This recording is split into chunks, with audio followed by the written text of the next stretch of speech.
I'm glad you're, everyone alive here in the house had to Ooh, wait a day because there was Kevin, the pictures I saw, I kept texting him like, "This looks really bad." Like, it's probably gonna miss us. And then today you were like, had 60-mile-an-hour winds. That was pretty bad. Every photo I saw of like the size of the wheel, it was so the strange. hurricane. It was so strange. And so, what was God, I think it was Ian was the storm.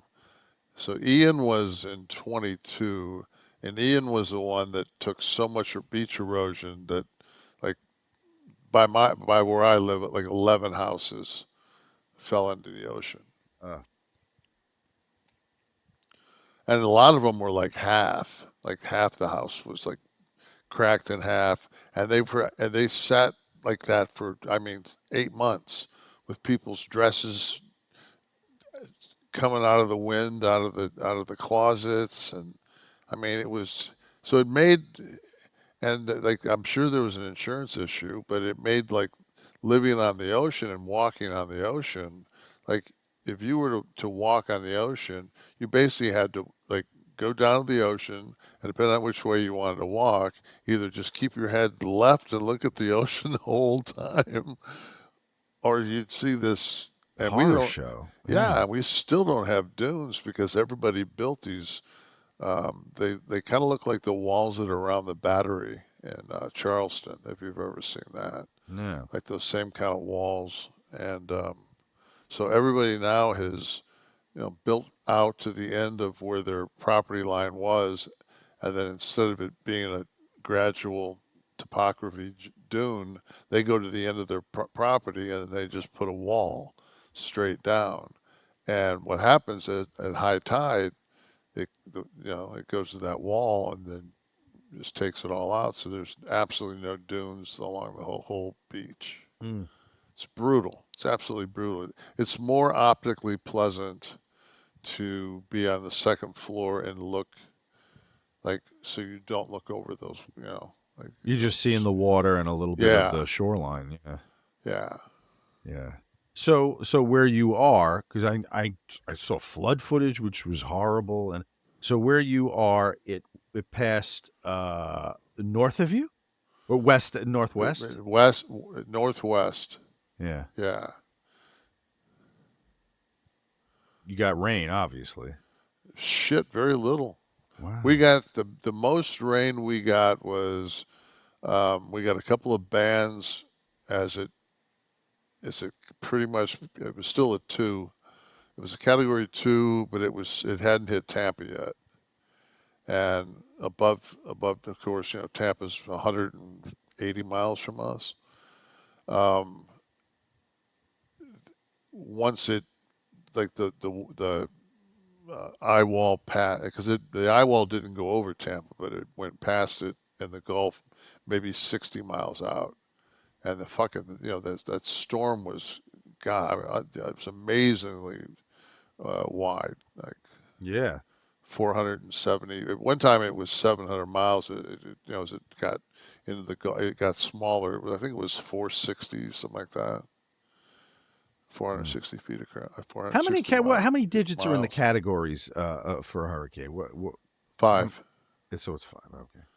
This was a four. Katrina was a five. I think. I mean, we've had. I think Charlie, when Charlie finally hit here, I think Charlie was came in as I think it came in as a five. Hugo, I think, was a five. Mm. Well, I'm glad everything worked out for you. Yeah, I mean, It's been a and lot of but, work. the thing is though, it's such a horrible feeling because it's like it's like you're in a food court and you know, like when that storm first fucking comes, where it's definitely going to either take a hook and go east or go west. When it comes up through that in between Cuba and Cancun, it's so we know it's there. So now it's like everybody in Florida get into this room, and a mass shooter's going to walk in and spray half of you. You just don't know which half yet Yeah. So then until all it of a gets. sudden, all of a sudden you're like, oh, it's going to hit the Gulf. So all of a sudden it's just like this, you know, There's relief, oh but yeah. Then you go, oh fuck, where's it going to hit? Because now you know that like this Cedar Key has gotten hit 3 times in less than 2 years, mm, and I think one of them was a 4. So this is the second 4 that's crossed over, and I haven't seen the like a pickup on it yet, but there's like 4 or 5 little bars along this along the coast there that are kind of like rustic cool. One of them's like, because I looked it up to see how like how do these three exist. One of them it was a like a more of a eatery, and when I looked it up, the price per person was 50 to $100. So that's not some. mm. This is in Tampa, No, this is in this little Cedar Key. Cedar Like Key. Cedar Key was pretty much ground zero. Wow. The actual eye. They kept, man. What? So Tamara and I watched "Fly Me to the Moon" on Tuesday night. That's the Channing Tatum movie with Scarlett Johansson, where they do the fake moon thing, but is it the fake? They do this whole thing. They did last week's episode basically of our show. But that was Jim and I. We Right. did we just did so. Correct. But it was a romantic comedy. It was shot to kind of feel like it was during the late '60s, early '70s. So it was. But we were just saying as this thing went on, and our local guy on Channel 2 is Tony Minolti, and Tony Minolti's, they show this, the green screen, and he's got his, finger pointing and shit, and he says, yeah, they just went through it, and on the board, like it, like more bigger than that. Click this on this screen. On the board, it says 140 miles per hour. Cat 4. And he says, and what they do is they go across the eye, which they just did. We're going to get readings, and it came out on this side. A lot of times the other side of it's much stronger. Thing goes right through the fucking eye of it. Gets 111 on one side and 111 on the other. I never saw any place that has sustained winds that were over 98 miles an Mm. hour. And I think that was Cedar Key. So how is it sustained winds of 140 if like if they did it right before it hit land and it was like 111. I'm like, I get it. Like, I'm not dumb. I've been around a long time, but you know, I, if you're telling me it's 90, it's 90-mile-an-hour winds, I'm probably not going to sit here and watch this damn thing all night long. Whatever. So what happened with Cedar Key? Did you see the? Did you see any like day after I footage? saw some of this day after stuff, but they didn't go down to they weren't by the waterfront. I wanted to Oh. see down by the. So I'm sure that, I mean, fucking Asheville got crushed. Hmm. Asheville has that river that goes through it. Like that. What's that area? Uh, Biltmore. It's the Biltmore Village. Biltmore Okay. Villages. That area was, and then they sit there and I like to watch that shit sometimes, uh, because they do say things, and it's always somebody young that's just the eighth string person that happens to get the shit job of being outside of a flooded street in Asheville, You North got to stand them Carolina. out there, right? Yeah, Because this stand. information doesn't work if you're in the studio. It's No, only no, yeah. no. So she said, and this it kind of looked like a box spring. You couldn't really tell what it was, but it just kind of floated by in the background. And she says, then a big giant propane tank Not like one you'd have at your grill. I'm talking about one you'd, have on the side of your house. Powering One the of, house. yeah, Yeah. one of those comes floating by, and there's a guy in the background. He's working. He's a law enforcement guy. He's in a dinghy, but doing the beginning of fucking the Wally Gator commercial when I was a cartoon when I was a kid. He's just in the background, knowing that fucking camera's on him, just scooting around. But she said there's such a heavy stench of gasoline, and you can actually see on the water, like how if you put gas on top of Like a water, that film yeah, on the water. that Yeah. that multicolored film that it gives off. And I thought about that. I thought about, I'm sure a lot of that area is probably still on septic. Like, think about having 6 feet of water in your house. Yeah. That's gasoline, like all these different chemicals, somebody's feces. Like, I don't think that there's anything that could be worse than fucking walking in and just knowing, no matter what, man, you can take the drywall, you can take the floor, you can take everything out. That funk was in that house, man. Oh yeah. Yeah.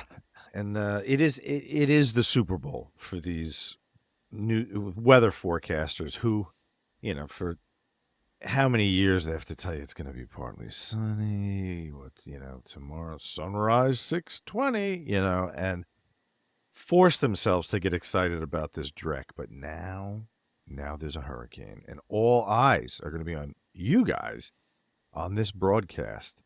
So they're like, all right, get me galoshes, get me the Channel 7 raincoat. Let me just go stand outside and get blown around while I tell you all the same thing that I could tell you from the studio. I'm always like, you little motherfucker, whatever happens to you, you deserve, because you have to run over there. You know what? I looked up what some of those top people make a year, and if you notice, like Jim Cantori, he's making about two and a quarter a year.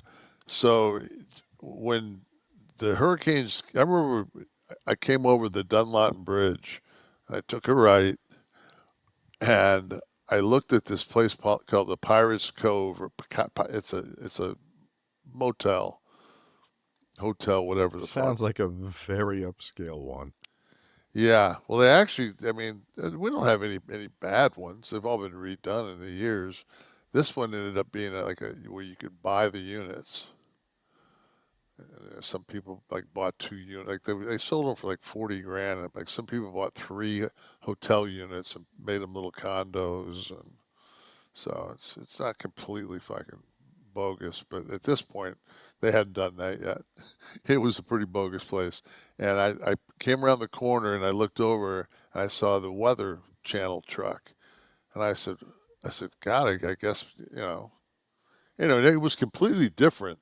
25, 23 years ago, they didn't have it. It's nowhere near the science that it is now. You know, Predicting. You're talking about yeah, the yeah, okay.